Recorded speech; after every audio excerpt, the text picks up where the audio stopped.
Avignon, Thomas Joly fait se lamer, Tieste dans la cour d'honneur Thomas Joly dans Tieste. Christophe Reynaud de l'âge, Hans Lucas quand la cruauté de Sénèque bascule dans notre époque. L'adultère, la vengeance, des enfants tués par leur oncle et mangés par leur propre père, la fin d'un certain monde. Pour l'ouverture du 72e Festival d'Avignon, la cour d'honneur du Palais des Papes a vibré vendredi 6 juillet du coucher de soleil jusqu'à minuit avec une adaptation résolument contemporaine de « Tieste ». Une mise en scène aux allures hip-hop signée Thomas Joly, 36 ans, l'actuel shooting star de la scène théâtrale en France. Thomas Joly persiste et signe. Le théâtre est là pour toucher le public, tous les publics. Dans Tieste, l'apparition clinquante de certains personnages fait penser à des spectacles de pop stars ou à la guerre des étoiles, mais le génie du metteur en scène le préserve de basculer dans l'insignifiant. Car au centre de la pièce reste l'histoire d'Atrée, roi de Mycène, trompé par son frère jumeau Tieste qui a séduit sa femme et s'est emparé du bélier d'or. Une haine sans limite est enclenchée. Une haine de son frère, la haine de son semblable qui va changer l'ordre du monde. Pas un mince sujet à notre époque marquée par la terreur et les réfugiés. Pendant plus de 2 heures, Joly nous fait vivre l'incapacité de l'humanité de sortir d'une malédiction qui dure jusqu'à aujourd'hui. Une tête et une main, la scène géante de la cour d'honneur est encore déserte quand le décor nous interpelle déjà. Côté gauche, une tête géante renversée à la Brancusi, la bouche grande ouverte rappelant le cri de Munch. À droite, une main monumentale semble sortir du célèbre mur du Palais des Papes.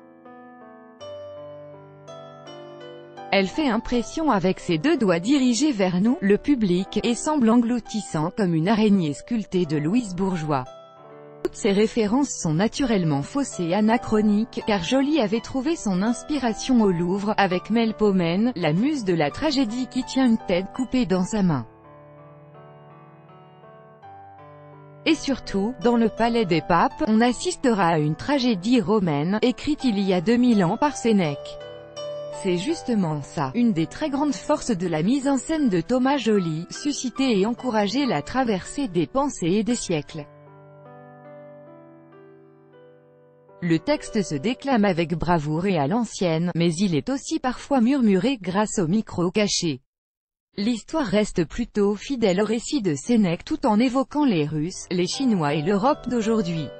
Sur scène, on dénonce un crime contre l'humanité, sachant que l'incrimination a été créée au XXe siècle après la Shoah. Joly ose mêler les époques comme des vêtements dans une armoire. Tout est fait pour transcender les siècles et les millénaires, du costume scintillant digne d'une pop star jusqu'au habit de l'ère romaine. Ici, on aperçoit la robe de princesse d'une fille, là, le look Spider-Man d'un garçon. Entre chants cosmiques, spoken word et slam, l'aspect le plus spectaculaire et aussi le plus réussi concerne la partie musicale, l'âme des êtres humains. Thomas Joly s'éloignait courageusement du modèle des chœurs grecs, si bien établi pour raconter les tragédies, pour inventer une forme nouvelle. Pour y arriver, il s'appuie d'abord sur le chant innocent et cosmique des enfants des maîtrises de l'opéra comique et de l'opéra Grand Avignon présents sur le plateau. Ensuite, il amplifie la texture du son et introduit une notion ténébreuse avec un violoncelle et 3 violons sur scène pour donner libre cours aux sentiments reflétant la fureur dévastatrice et la souffrance au-delà des mots. Et puis, la musique est croisée en direct avec une composition électronique sphérique. Émile Frémont dans Tieste, à la cour d'honneur du Palais des Papes.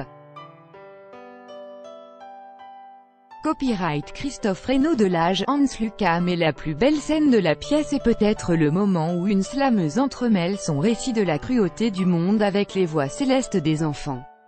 Avec une force incroyable, ce mélange entre Sprechgesang, spoken word et slam épouse la mélodie et le rythme du texte de Sénèque qu'Emeline Frémont clame, déclame, chante. Ainsi, elle fait entrer la terreur née sous la plume de Sénèque dans notre époque. Atrée, le roi devenu monstre Anne Mercier incarne la furie de Tieste avec des gestes et une phrase inoubliable. Éric Chalier interprète avec brio et doté d'une voix d'ours un Tantale faisant trembler la terre. Et à côté de Damien Avis comme Tieste, Thomas Joly s'est confié lui-même le rôle d'Atrée, le roi devenu monstre. Étrangement, l'attrait de Joly semble par moments presque trop frêle, trop timide et technique par rapport à la monstruosité du personnage. Les outils numériques, Joly les exploite pour exacerber les sons et les lumières. Sinon, il fait entièrement confiance à la grandeur du jeu des comédiens. Contrairement à beaucoup d'autres spectacles précédents au Palais des Papes, aucune image ne se trouve projetée sur le mur gigantesque de la cour d'honneur. Joly se contente d'y afficher des mots-clés et des phrases. Avons-nous perdu le soleil, ou l'avons-nous chassé, s'interroge l'humanité à la fin de la pièce où l'on restera dans les ténèbres.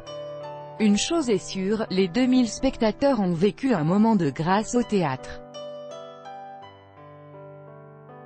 Salut de la troupe de théâtre du metteur en scène Thomas Joly après la première de Tieste dans la cour d'honneur du Palais des Papes. Siegfried Forster, RFI. Cliquez ici pour connaître les auteurs 2018 du cycle de lecture de RFI, ça va le monde, et le programme de RFI au Festival d'Avignon, le programme de la 72e édition du Festival d'Avignon, 6 et le 24 juillet.